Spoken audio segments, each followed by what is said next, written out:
we're getting ready to set these carburetors up. And what I've done is I've taken a long piece of hose, it's an evaporative hose, and in 1/2 inch, and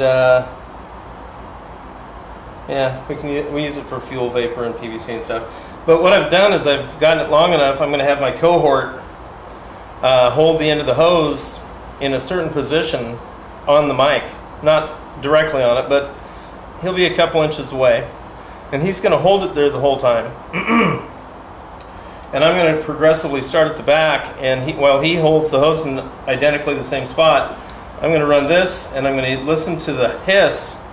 You're going to listen to the hiss, and I'm going to listen to the hiss. When I set this hose, because I have this tight body angle right here, and we want the hose to be positioned the same way so that the hiss is the same, although it doesn't really matter, the hiss is quite, you can hear what I'm talking about. So what we're going to do for this experiment is we're going to get the entry edge of the hose on the front of the carburetor, and we're going to put the other side of the hose, so we're going to put it right on that lip of the hose, and then we're going to touch the upper side of the carburetor. So maybe this is easier to see, and do it just like that. So it's touching, the hose is going to touch the carburetor in 2 different spots, the top and bottom of the opening. Maybe you can see it better here. I don't know what's in the way or not. So we're right on the front lip here with the outer edge of the hose here. Then we're going to touch it. We've got this little white line lined up, so we're going to do it identically every time. And we're going to hold that right here. And I'm going to have this over to you, and you're going to listen to the different hiss. So we're going to hold it. That one's a little tight, so we're going to have to hold that about right here. We're going to be about 6 inches from the camera, and I'm hoping that we can hear the difference in the hiss. Maybe we can't. We might have to. We're going to figure it out. Anyway, that's what we're going to do next. The adjustment screws are as follows. There's one right here. Once again, we're adjusting the butterfly. They're all set at dead zero. Everything is centered dead on. The choke is perfectly set up. All the carburetors pull exactly the same amount. All the jet adjustments in the bottom down here are lowered properly. We talked about a 1/16. I went more like an 1/8 of an inch for the jet being down into the lower base of the carburetor down here. So I'm actually, if you measured from the top of where the piston touches, that jets down about an 1/8. It seems to want to run a lot better that way, and I haven't put it on the CO2 machine, but I'm going to set it exactly at about 1.5 to 2% CO. It's going to be perfect for this one. I want to run it a little rich. I might just try to get 2% and leave it there. The adjustment for this carburetor is right here, and I'll hold this stainless away as I'm tweaking on it so I'm not scratching anything up. You can see all the linkage has been completely redone, replated, new heat shield. I haven't done the final polish on the carburetors yet. We've got fluid in all the tops of the carburetors up to within 1/2 an inch. I do it within 1/4 of an inch of the top of the little reservoir that it's inside here, that's the top of the piston itself, that the end of this actually goes into. About 1/4 of an inch lower than the top of that little thing is where I put it. This last adjustment is a pain. You got to get back past the copper vacuum line that goes over to the distributor. I already set the distributor at 10 degrees advanced. That's perfect. Vacuum advance is brand new. The distributor we got gone through, I set all that up. That's perfect. I checked the initial advance. It's great. And the adjustment for that is way back here. It's right there. My screwdriver's on it right here. So it's even with the end of this pipe where the hose clamp is. And they're at dead zero now, and so they should be breathing the same. I've got it all set up how I want it so that we can do our breathing test, and we'll see what happens now. Battery's on. It's got a little temperature in it still.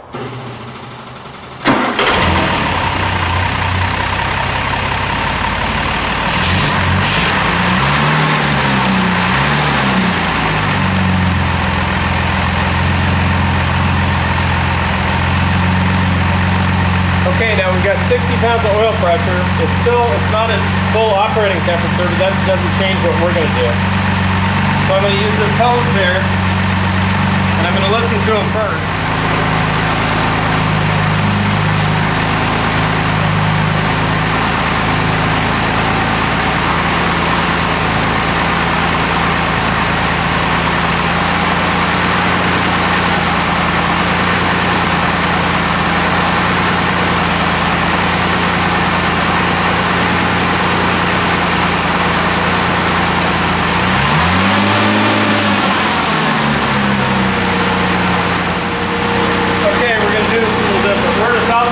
That's perfect. Hold that right against the barrel.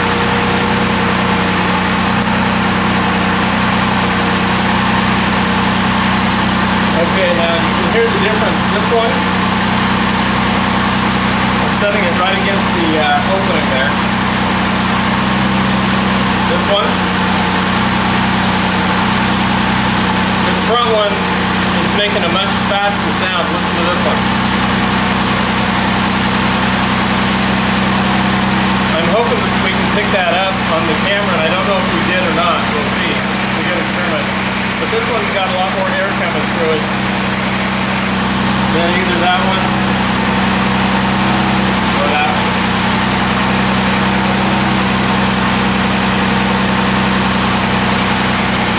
So what does that mean?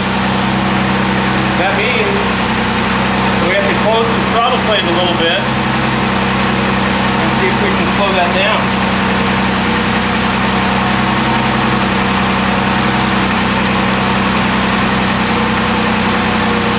I turn that down about as little as you can turn it down.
Okay, I've got it very close to where I want it, and I went through and manually tested all the screws, so you can hear the idle going up and down as I start to open the throttle body. I'm sorry, the throttle plate. And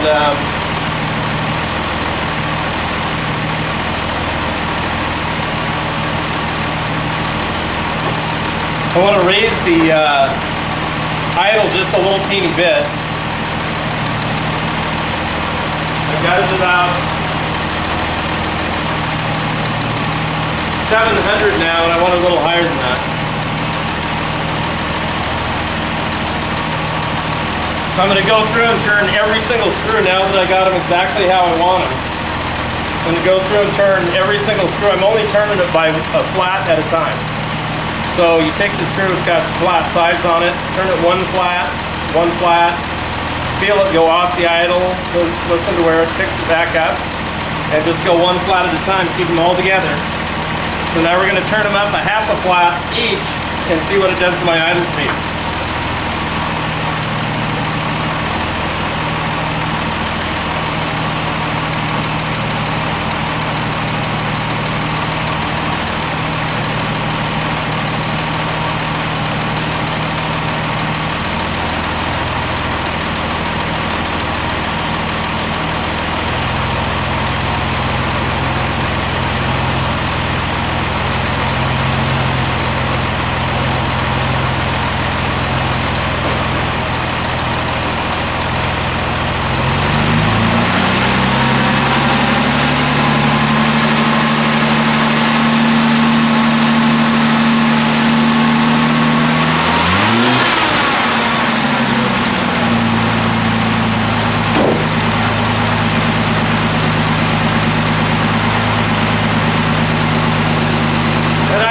Right at 950, that's right where I want it.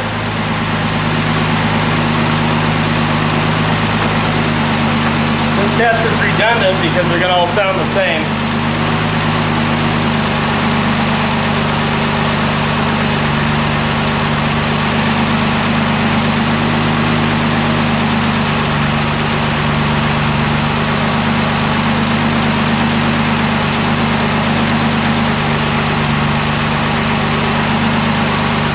Actually, that middle one's a little light.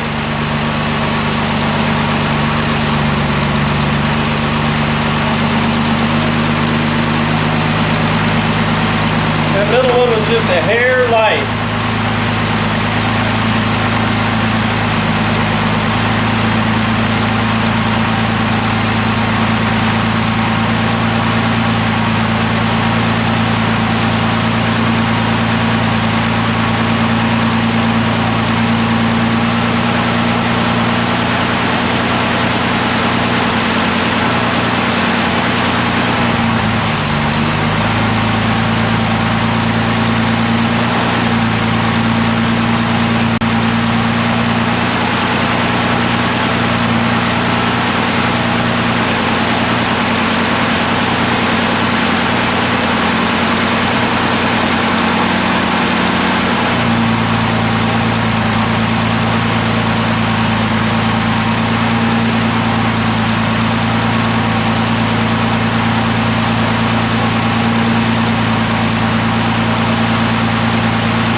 Okay, now they're all set. Here, hold it.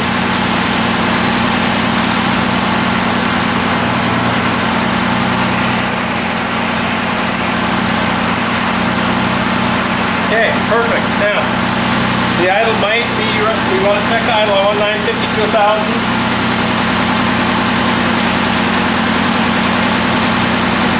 About 1,100, so now I'm going to just tweak it back very ever so gently, about a quarter of a flat.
And that's how you tune the carburetors on a Healey. Ferraris are all carburetors are the same. You could have 2, you could have 12 holes like we talked about a 12 cylinder. You can have 16 on an old Bugatti. But it's all done the same way. They all need to think the same way, act the same way. Every little measurement, from the setup, the spring returns, all that stuff has to be identical. And then that's how you trim it out, just like trimming out an airplane. We're done.